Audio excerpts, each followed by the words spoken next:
Hello कक्षा 6 के बच्चों, आप सभी का मेरे चैनल विद्या निकेतन पे बहुत बहुत स्वागत है और मैं हूँ सुनीता श्रीवास्तव। बच्चों, आज हम शुरू करेंगे हमारी पुस्तक हमारा आवास के पाठ 1 सौरमंडल, यानी जो हमारा पहला पाठ है। चलिए हम शुरू करेंगे अपने पाठ को। यहाँ देखिए, आपको दिख रहा होगा कि सौरमंडल का यहाँ चित्र बना हुआ है। तो हम आगे इसे और भी अच्छी तरह से पढ़ेंगे। सबसे पहले हम ये जान लेते हैं कि सौरमंडल होता क्या है। सौरमंडल सूर्य और उसके सभी 8 ग्रहों को मिलाकर सौरमंडल बनता है। तो हम चैप्टर को आज यहाँ शुरू कर रहे हैं। तो आप भी ध्यान से सुनते जाइए और समझते जाइए कि सौरमंडल क्या है और हमारी पृथ्वी सौरमंडल में कहाँ पर है। सूर्यास्त के बाद आकाश को देखना कितना अच्छा लगता है। आसमान में पहले 1 या 2 चमकते बिंदु दिखाई देते हैं, लेकिन बाद में इनकी संख्या बढ़ती जाती है। आप समझ रहे होंगे मैं किसकी बात कर रही हूँ। मैं बात कर रही हूँ उन तारों की जो रात को आसमान में टिमटिमाते नज़र आते हैं। पहले तो 1-2 दिखाई देते हैं और बाद में जैसे जैसे अंधेरा बढ़ता जाता है इनकी संख्या भी बढ़ती जाती है। आप उनकी गणना नहीं कर सकते। संपूर्ण आकाश छोटे छोटे चमकदार वस्तुओं से भर जाता है, जिनमें से कुछ चमकीले होते हैं, कुछ धुंधले। ऐसा प्रतीत होता है मानो आकाश में हीरे जड़े हों। इनमें से कुछ टिमटिमाते प्रतीत होते हैं, लेकिन अगर आप उनको ध्यान से देखेंगे तो आप पाएंगे कि इनमें से कुछ की जो टिमटिमाहट है वो अन्य से अलग है। ये बिना किसी टिमटिमाहट के चंद्रमा के समान चमकते हैं। इन चमकीली वस्तुओं के साथ आप लगभग प्रतिदिन चंद्रमा को भी देखते हैं। ये क्या होता है, अलग अलग समय पर अलग अलग आकार का चंद्रमा हमें दिखाई देता है, क्योंकि इसका जो आकार है प्रतिदिन एक सा नहीं होता। आप पूर्ण चंद्र को लगभग 1 महीने में एक बार देख सकते हैं। या पूर्ण चंद्र वाली रात को हम क्या कहते हैं, पूर्णिमा कहते हैं। 15 दिन के बाद आप इसे नहीं देख सकते। यह नए चंद्रमा की रात्रि या अमावस्या होती है। ऐसी रात में अगर आसमान साफ है तो आप आसमान का अवलोकन अच्छी तरह से कर सकते हैं। क्या आपको इस बात पर आश्चर्य नहीं होता कि हम दिन के समय चंद्रमा एवं उन सभी छोटी चमकीली वस्तुओं को क्यों नहीं देख पाते? ऐसा इसलिए है क्योंकि सूर्य के अत्यधिक तेज के प्रकाश के कारण रात के समय चमकने वाली वस्तुओं को हम दिन में नहीं देख पाते हैं। कहने का मतलब ये है कि जो तारे आपको रात में दिखाई देते हैं वो दिन में भी मौजूद होते हैं, लेकिन हम उन्हें इसलिए नहीं देख पाते हैं क्योंकि सूर्य की रोशनी इतनी तेज होती है कि उसके सामने हम किसी और चीज़ को नहीं देख पाते। और जैसे ही सूर्यास्त होता है यानी सूर्य की रोशनी घटने लगती है, ये तारे हमें दिखाई देने लगते हैं। सूर्य, चंद्रमा तथा ये सभी वस्तुएं जो रात के समय आसमान में चमकती हैं, ये खगोलीय पिंड कहलाती हैं। कुछ खगोलीय पिंड बड़े आकार वाले तथा गर्म होते हैं। ये गैसों से बने होते हैं और इनके पास अपनी कोई ऊष्मा या प्रकाश नहीं होता, जिसे वे बहुत बड़ी मात्रा में उत्सर्जित करते हैं। इन खगोलीय पिंडों को क्या कहते हैं? तारा कहते हैं। सूर्य भी एक तारा है। सूर्य जो हमारा इतना बड़ा हमें जो दिखाई देता है वो हमें इसलिए दिखाई देता है बच्चों, क्योंकि ये पृथ्वी से काफ़ी नज़दीक है और तारे बहुत दूर हैं, इसलिए वो हमें बहुत छोटे छोटे दिखाई देते हैं। पर दोनों से ही, जैसे तारे हैं और जो सूर्य है, इनमें से बहुत ज़्यादा ऊष्मा, बहुत ज़्यादा गर्म है ये, और ये गैस के बहुत बड़े बड़े गोले हैं। इनके पास क्या है? अपनी ऊष्मा और अपना प्रकाश है। ये किसी दूसरे के प्रकाश से नहीं चमकते। इनके पास खुद का अपनी अपनी जो गर्मी है और अपना प्रकाश है।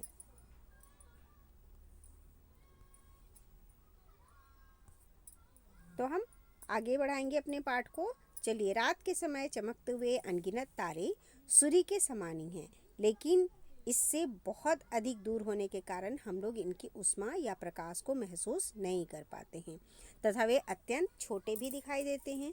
अब सूर्य मान लीजिए हमारी पृथ्वी से नज़दीक है तो उसकी गर्माहट भी हमें पता चलती है और उससे निकलने वाली जो रोशनी है वो भी बहुत तेज़ हमें महसूस होती है। लेकिन जो ये तारे हैं ये काफ़ी दूर हैं हमसे, हमारी पृथ्वी से ये बहुत ज़्यादा दूर हैं और यही कारण है कि ये हमें बहुत छोटे दिखाई देते हैं। ना इनकी रोशनी हमें महसूस होती है और ना ही इनकी जो गर्माहट है वे हमें महसूस होते हैं। आपने अवश्य ध्यान दिया होगा कि कुछ दूरी से देखने पर सभी वस्तुएं छोटी दिखाई पड़ती हैं। अत्यधिक ऊंचाई पर उड़ रहा हवाई जहाज कितना छोटा दिखाई देता है हमें। रात्रि में आसमान की ओर देखते समय आप तारों के विभिन्न समूहों द्वारा बनाई गई विभिन्न आकृतियों को देख सकते हैं। नक्षत्र मंडल ये कहलाते हैं। जो आपको आसमान में जब आप देखते हो तो आपको कोई पैटर्न, कोई डिजाइन सा दिखता है, तो इन्हें हम क्या कहते हैं? इन्हें हम कहते हैं नक्षत्र मंडल। इसमें नक्षत्र मंडल में एक खास तरह की एक डिज़ाइन बन जाती हैं और इसे हम आराम से पहचान पाते हैं। तो इन जो डिज़ाइन जो बन जाते हैं नक्षत्र मंडल के, इनमें है अर्सा मेजर या बिग बियर, इसी प्रकार का एक नक्षत्र मंडल है। बहुत आसानी से पहचान में आने वाला नक्षत्र मंडल है सप्तऋषि।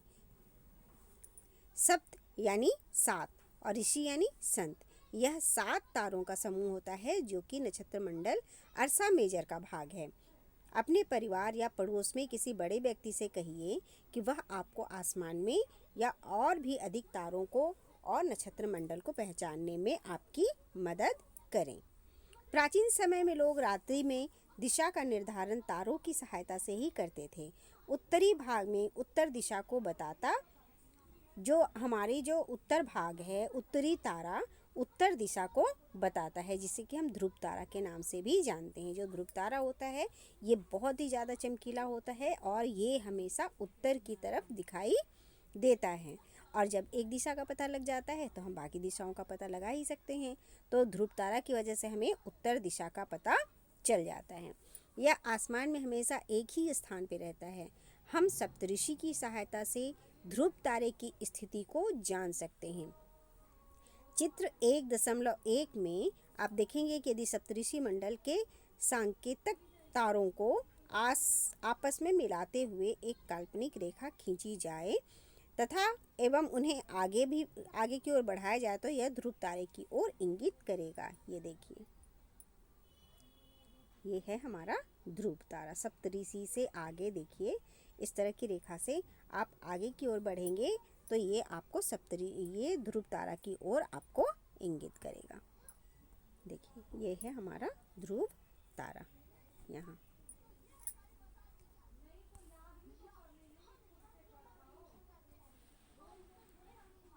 आइए हम अपने पाठ को आगे पढ़ेंगे। कुछ खगोलीय पिंडों में अपना प्रकाश एवं उष्मा नहीं होती है, वे तारों के प्रकाश से प्रकाशित होते हैं। ऐसे पिंड ग्रह कहलाते हैं। जो देखिए, जैसे सूर्य हैं या तारे हैं, इनके पास अपनी उष्मा और अपना प्रकाश होता है। लेकिन कुछ खगोलीय पिंड ऐसे भी हैं जिनमें अपना प्रकाश और उष्मा नहीं होती है। वे तारों के प्रकाश यानी सूर्य, जिनमें सूर्य भी है, सूर्य भी हमारा तारा ही है, तो ये किन की वजह से चमकते दिखाई देते हैं? ये तारों के प्रकाश से प्रकाशित होते हैं। ऐसे पिंड जो होते हैं वे ग्रह कहलाते हैं। ग्रह, जिसे अंग्रेजी में प्लैनेट भी हम कहते हैं। ग्रीक भाषा में प्लेनेटाई शब्द से यह प्लैनेट बना है, जिसका अर्थ होता है परिभ्रमक, अर्थात चारों ओर घूमने वाला। पृथ्वी जिस पर हम रहते हैं यह भी एक ग्रह है और यह अपना संपूर्ण प्रकाश एवं उष्मा सूर्य से प्राप्त करता है। क्योंकि सूर्य इसके नज़दीक है तो सूर्य से ही इसे रोशनी मिल जाती है। जो पृथ्वी के सबसे नज़दीक का तारा है वो सूर्य है और ये सारे प्लैनेट, ये जो सारे ग्रह हैं वो सूर्य की रोशनी से ही चमकते दिखाई देते हैं। पृथ्वी को बहुत अधिक दूरी से, जैसे कि चंद्रमा से देखने पर यह चंद्रमा की तरह चमकती हुई प्रतीत होती है। जो पृथ्वी हमारी है, अगर इसे आप बहुत अधिक दूरी से जैसे कि चंद्रमा से देखेंगे तो यह आपको चंद्रमा की तरह चमकती हुई प्रतीत होगी। आइए यहाँ पे कुछ रोचक तथ्य भी है, तो हम देखें कि उस रोचक तथ्य में क्या लिखा है। बृहस्पति, शनि तथा यूरेनस के चारों ओर छल्ले हैं। ये छल्ले विभिन्न पदार्थ के असंख्य छोटे छोटे पिंडों से बनी पट्टियाँ हैं। पृथ्वी से इन छल्लों को शक्तिशाली दूरबीन की सहायता से हम देख सकते हैं। तो आपने देखा बृहस्पति के और शनि के और यूरेनस के चारों तरफ क्या हैं, छल्ले बने हुए हैं। आइए हम अपने पाठ को आगे बढ़ाएंगे और अब हम देखेंगे हमारा सौरमंडल। तो आप देखिए ये बीच में क्या होता है, सौरमंडल के बीच मध्य में क्या होता है, सूर्य। सूर्य के ठीक बाद आप देखिए, सूर्य के ठीक बाद आपको दिखाई देगा बुध यानी कि मरकरी। ये देखिए यहाँ पे आपको दिखाई देगा मरकरी। इसके बाद है ये वाला, और यहाँ देखिए आपको दिखाई देगा वीनस। यहाँ पे आपको दिखाई देगा वीनस यानी कि शुक्र। इसके बाद आपको दिखाई देगा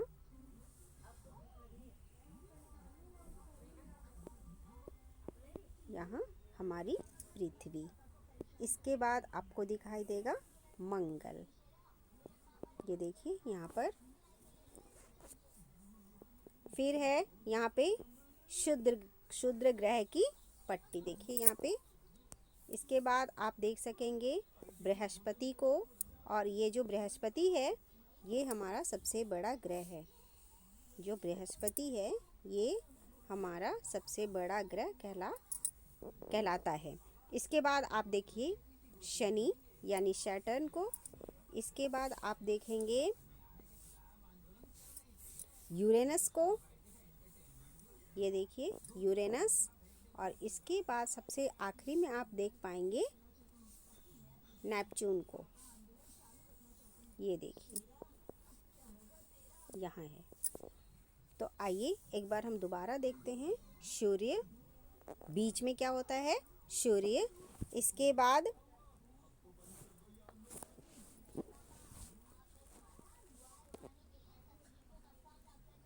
सूर्य के बाद देखिए यहाँ देखिए बुध, यहाँ पे है बुध। इसके बाद वीनस हो गया, यहाँ शुक्र। इसके बाद पृथ्वी हो जाएगी हमारी। उसके बाद मंगल ग्रह है जिसको हम मार्स कहते हैं। इसके बाद हो जाएगा जुपिटर यानी बृहस्पति। इसके बाद सैटर्न यानी शनि। इसके बाद यूरेनस, और आखिर में आ जाएगा हमारा नेपच्यून। तो ये हो गया हमारा सौर मंडल पूरा, सूर्य और इसके 8 ग्रह। आगे हम बढ़ेंगे। क्या आप जानते हैं पौराणिक रोमन कहानियों में सोल सूर्य देवता को कहा जाता था। सौर शब्द का अर्थ है सूर्य से संबंधित। सौर शब्द का क्या अर्थ है, सूर्य से संबंधित। इसीलिए सूर्य के परिवार को सौर मंडल भी कहा जाता है। सौर शब्द का उपयोग करते हुए और अधिक शब्दों को हम लिख सकते हैं। अगर हम कोशिश करें तो हम सौर शब्द का उपयोग करके और भी शब्द लिख सकते हैं। आइए हम पाठ को आगे बढ़ाएंगे। आसमान में दिखने वाले चंद्रमा एक उपग्रह है। अब देखिए चंद्रमा क्या है, चंद्रमा उपग्रह है। अभी हमने ग्रहों के बारे में पढ़ा और अब हम पढ़ रहे हैं उपग्रह के बारे में। आसमान में दिखने वाला चंद्रमा एक उपग्रह है। यह हमारी पृथ्वी का सहचर है तथा इसके चारों ओर चक्कर लगाता है। कौन चक्कर लगाता है, चंद्रमा हमारी पृथ्वी के चारों ओर चक्कर लगाता है। हमारी पृथ्वी के समान 7 अन्य ग्रह हैं जो सूर्य के प्रकाश और ऊष्मा प्राप्त करते हैं। उनमें से कुछ के पास अपने चंद्रमा भी हैं। जैसे हमारी पृथ्वी का चंद्रमा है जिसे हम देखते हैं ना, ये हमारी सूर्य के, हमारी जो पृथ्वी है इसके चारों तरफ क्या करता है, चक्कर लगाता है। अन्य जो हमारे 7 और जो ग्रह हैं उनके पास भी इस तरह का अपना चंद्रमा है। सौरमंडल, सूर्य, 8 ग्रह, उपग्रह तथा कुछ अन्य खगोलीय पिंड हैं जैसे कि क्षुद्र ग्रह एवं उल्का पिंड मिलकर सौरमंडल का निर्माण करते हैं। उसे हम सौर परिवार का नाम देते हैं जिसका मुखिया कौन होता है, सूर्य, क्योंकि वो बीच में होता है और उसके चारों तरफ ये सारे जो ग्रह, उपग्रह और उल्का पिंड वगैरह हैं ये सभी उसके चारों तरफ चक्कर लगाते हैं। सूर्य सौरमंडल का जो सूर्य है वो सौरमंडल के केंद्र में स्थित होता है। यह बहुत बड़ा है एवं अत्यधिक गर्म गैसों से बना है। इसका खिंचाव बल इसमें सौरमंडल को बांधे रखता है। सूर्य सौरमंडल के लिए प्रकाश एवं ऊष्मा का एकमात्र स्रोत है, लेकिन हम उनकी अत्यधिक तेज ऊष्मा को महसूस नहीं करते हैं, क्योंकि सबसे नज़दीक का तारा होने के बावजूद यह हमसे बहुत दूर है। सूर्य पृथ्वी से लगभग 15 करोड़ किलोमीटर दूर है। तो आपने देखा, सूर्य जो है ये सौरमंडल का मुखिया होता है, और इसमें जो खिंचाव का बल होता है सौरमंडल में ये बहुत ज़्यादा होता है। खिंचाव का जो बल इसमें है वो सौरमंडल को बांधे रखता है, सारे सौरमंडल को क्या करता है, ये बांधे रखता है। सूर्य सौरमंडल के लिए प्रकाश और ऊष्मा का एकमात्र, जो इसके जो सौरमंडल में जितने और भी जो ग्रह हैं और बाकी सब जो हैं, उनको ऊष्मा और प्रकाश सूर्य से ही मिलता है, लेकिन हम इनके अत्यधिक तेज ऊष्मा को महसूस नहीं कर पाते हैं। क्यों? क्योंकि ये हमसे बहुत ज़्यादा दूर हैं। सूर्य पृथ्वी से कितना दूर है? सूर्य पृथ्वी से 15 करोड़ किलोमीटर दूर है। ये आपको याद रखना पड़ेगा कि सूर्य हमसे कितना दूर है, 15 करोड़ किलोमीटर दूर है। आइए हम पढ़ेंगे अब ग्रह के बारे में। हमारे सौर मंडल में 8 ग्रह हैं। सूर्य से दूरी के अनुसार वे हैं बुध, शुक्र, पृथ्वी, मंगल, बृहस्पति, शनि, यूरेनस और नेपच्यून। सूर्य से उनकी दूरी के अनुसार अंग्रेजी में ग्रहों के नाम याद करने का आसान तरीका है। इंग्लिश में अगर हम याद करें तो हम सभी ग्रहों के नाम एक छोटे से कोड वर्ड में अगर इसे हम याद कर लें तो हम इन्हें बहुत अच्छी तरह से लिख भी सकते हैं, और बहुत अच्छी तरह से किसके बाद कौन सा ग्रह है ये हम सही लिख सकते हैं। तो इसके लिए हमें क्या याद करना पड़ेगा? हमें याद करना पड़ेगा my very efficient mother just served us nuts. देखिए यहाँ पे लिखा है my very efficient mother just serve us nuts. M four क्या हो जाएगा? मरकरी,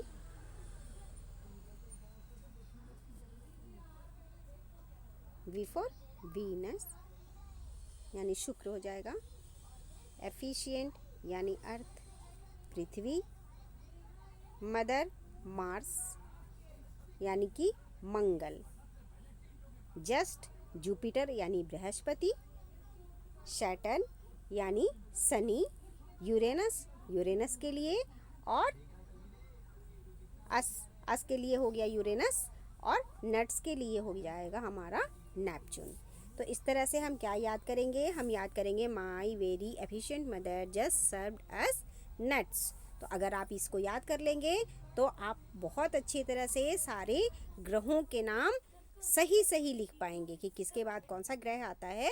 ये आप बिल्कुल सही लिख पाएंगे और एक भी मिस्टेक इसमें नहीं होगी। तो आप दोबारा से मेरे साथ बोलिए, my very efficient mother just serve us nuts.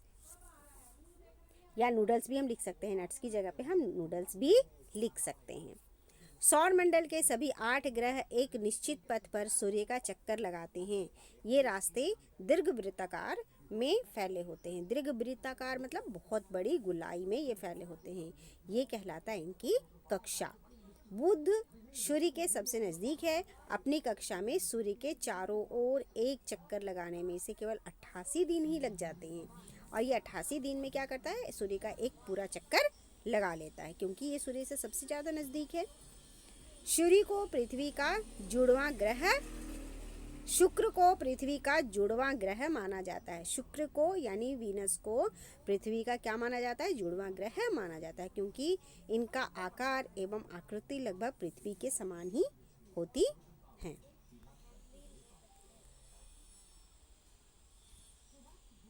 अभी तक प्लूटो भी एक ग्रह माना जाता था, लेकिन अंतर्राष्ट्रीय खगोलीय संगठन ने अपनी बैठक में, जो कि अगस्त 2006 में हुई थी, में यह निर्णय लिया कि कुछ समय पहले खोजे गए अन्य खगोलीय पिंड तथा प्लूटो बौने ग्रह कहे जाते हैं, क्योंकि ये हमारे सौर मंडल में दिखाई नहीं देते और ना ही ये बाकी ग्रहों की तरह इनके काम होते हैं, तो इसलिए इन्हें बौने ग्रह की श्रेणी में रखा गया है प्लूटो को।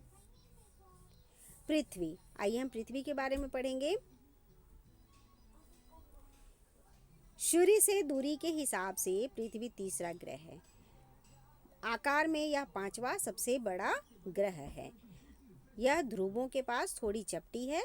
यही कारण है कि इसके आकार को भू-आव कहा जाता है। भू-आव का अर्थ है पृथ्वी के समान आकार। भू-आव का मतलब है पृथ्वी के समान आकार। जीवन के लिए अनुकूल परिस्थितियां संभवतः केवल पृथ्वी पर ही पाई जाती हैं। पृथ्वी न तो अधिक गर्म है और न ही अधिक ठंडी। यहाँ पानी एवं वायु उपस्थित है, जो कि हमारे जीवन के लिए अति आवश्यक है। वायु में जीवन के लिए अत्यावश्यक गैस जैसे कि ऑक्सीजन मौजूद है। इन्हीं कारणों से पृथ्वी सौर मंडल का सबसे अद्भुत ग्रह है। अंतरिक्ष में देखने पर पृथ्वी नीले रंग का दिखाई पड़ता है, क्योंकि इसकी 2/3 सतह पानी से ढकी हुई है। इसलिए इसे हम नीला ग्रह भी कहते हैं। ध्यान रखिए, ये हमारे पेपर में ज़रूर आ सकता है और हमेशा आता भी है कि पृथ्वी को नीला ग्रह क्यों कहा जाता है। तो पृथ्वी को नीला ग्रह इसलिए कहा जाता है क्योंकि इस जो पृथ्वी है इसका 2/3 हिस्सा क्या है, पानी से ढका हुआ है। इसी कारण इसे हम नीले ग्रह के नाम से भी जानते हैं। इसे हम नीला ग्रह भी कहते हैं।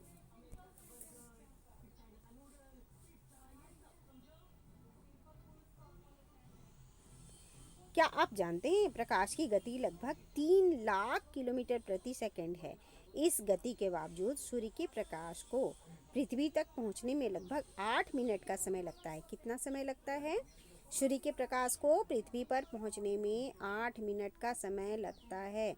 ये बहुत इम्पोर्टेंट है। 3 लाख किलोमीटर की रफ्तार से जब वो चलता है तब भी पृथ्वी के प्रकाश को पृथ्वी का प्रकाश जो हमारी धरती तक पहुंचता है, हमारी पृथ्वी तक पहुंचता है, उसमें कितना मिनट लग जाता है? उसमें लग जाता है 8 मिनट। ये हमारे पेपर में आता है कि सूर्य की प्रकाश को पृथ्वी तक पहुंचने में कितना वक्त लगता है, कितना समय लगता है। तो हम लिखेंगे 8 मिनट। और किस रफ्तार से प्रकाश की जो गति है वो लगभग किस गति से है? तो आप देखिए, इसे 3 लाख किलोमीटर प्रति सेकंड की रफ्तार है। ये 3 लाख किलोमीटर प्रति सेकंड की रफ्तार से चलने पर भी पृथ्वी तक पहुंचने में सूर्य के प्रकाश को 8 मिनट का समय लग जाता है।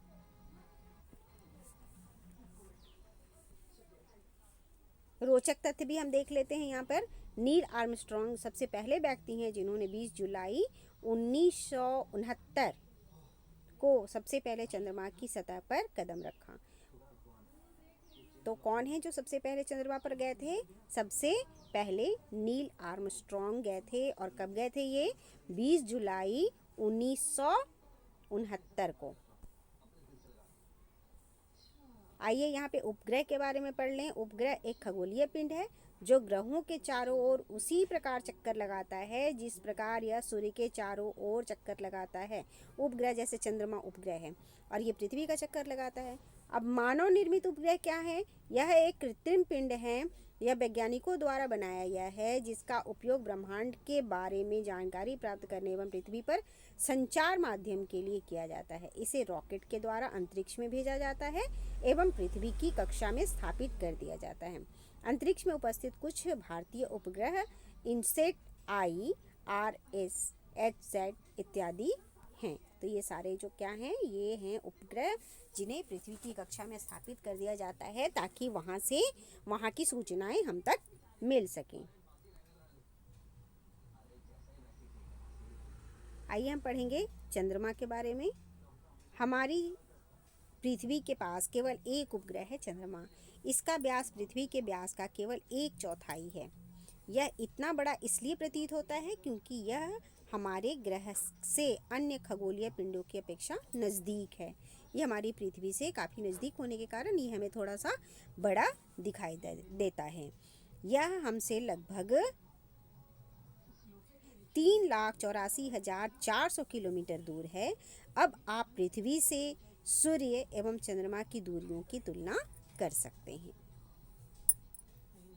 ये देखिए, ये हमारा मानव निर्मित उपग्रह है, लेकिन जो चंद्रमा है ये हमारी पृथ्वी का अपना क्या है? प्राकृतिक उपग्रह है।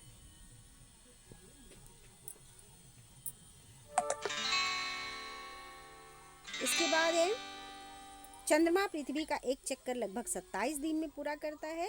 लगभग इतने ही समय में अपने अक्ष पर एक चक्कर भी पूरा करता है। इसके परिणाम स्वरूप पृथ्वी से हमें चंद्रमा का केवल एक ही भाग दिखाई देता है। चंद्रमा की परिस्थितियां जीवन के लिए अनुकूल नहीं हैं। इसकी सतह पर पर्वत, मैदान और गड्ढे हैं जो कि चंद्रमा की सतह पर छाया बनाते हुए से हमें दिखाई देते हैं। पूर्णिमा के दिन चंद्रमा पर इनकी छाया को हम देख सकते हैं। जो चंद्रमा को अगर आप ध्यान से देखेंगे तो आपको उसमें बहुत सारे छाया दिखाई देंगे। ये सब किसकी परछाइयाँ हैं, ये सब किसके छाया हैं? ये सब हैं पर्वत, मैदान और वहाँ उपस्थित गड्ढे की, जो कि चंद्रमा पर हमें दिखाई देते हैं। अब हम पढ़ेंगे क्षुद्र ग्रह के बारे में। तारों, ग्रहों एवं उपग्रहों के अतिरिक्त असंख्य छोटे छोटे पिंड भी सूर्य के चारों ओर चक्कर लगाते हैं। इन पिंडों को क्षुद्र ग्रह कहा जाता है। ये मंगल एवं बृहस्पति की कक्षाओं के बीच पाए जाते हैं, जो कि अभी आपने देखा था, जो मैंने शुरू में आपको दिखाया था सौरमंडल, तो उसमें मैंने आपको क्षुद्र ग्रह का जो पार्ट था वो आपको दिखाया था। वैज्ञानिकों के अनुसार क्षुद्र ग्रह के भी भाग होते हैं जो कि बहुत वर्ष पहले विस्फोटक के बाद ग्रहों से टूटकर अलग हो गए थे। आइए हम पढ़ेंगे उल्का पिंड के बारे में। सूर्य के चारों ओर चक्कर लगाने वाले पत्थरों के छोटे छोटे टुकड़ों को उल्का पिंड कहा जाता है। कभी कभी ये उल्का पिंड पृथ्वी के इतने नज़दीक आ जाते हैं कि इनकी प्रवृत्ति पृथ्वी पर गिरने की होती है। इस प्रक्रिया के दौरान वायु के साथ घर्षण होने के कारण ये गर्म होकर जल जाते हैं। फलस्वरूप चमकदार प्रकाश उत्पन्न होता है। कभी कभी कोई उल्का पूरी तरह से जले बिना पृथ्वी पर गिरते हैं, जिनसे धरातल पर गड्ढे भी बन जाते हैं। क्या आप अपने तारों वाले खुले आकाश में एक ओर से दूसरी ओर तक फैली चौड़ी सफ़ेद पट्टी की तरह एक चमकदार रास्ते को देखा है आपने? यह लाखों तारों का समूह है। यह पट्टी आकाश गंगा है।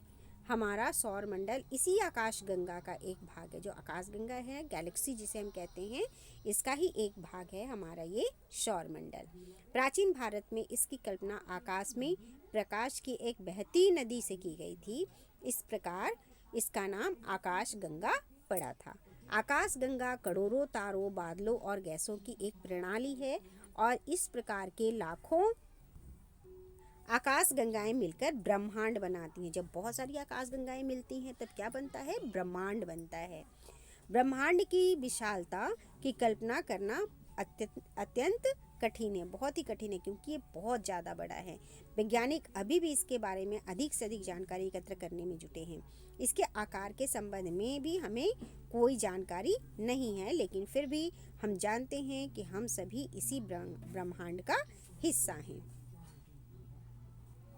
क्या आप ब्रह्मांड के साथ अपना संबंध बता सकते हैं? आप पृथ्वी पर हैं तथा पृथ्वी सौरमंडल का एक भाग है।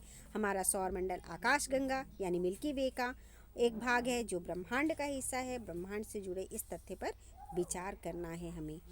इससे लाखों आकाश गंगाएं तो मौजूद हैं, लेकिन इसकी जानकारी अभी भी वैज्ञानिकों के पास बाकी है और बहुत सारे वैज्ञानिक हैं जो कि इनकी खोज में लगे हैं।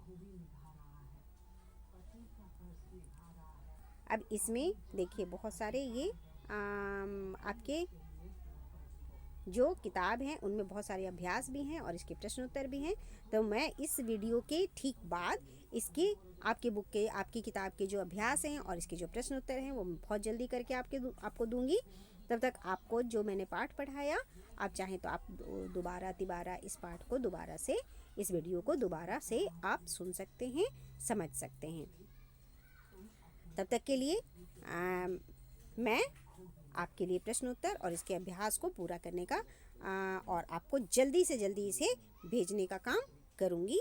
तब तक आप अपना ध्यान रखें, अपने दोस्तों के साथ मेरे वीडियो को शेयर करें, लाइक करें और कमेंट बॉक्स में आप ज़रूर लिखकर बताएं कि और आपको इससे संबंधित कुछ और चीज़ें अगर चाहिए होंगी तो वो मुझे आप कमेंट बॉक्स में ज़रूर लिखें। तब तक के लिए थैंक यू बच्चों, बाय बच्चों।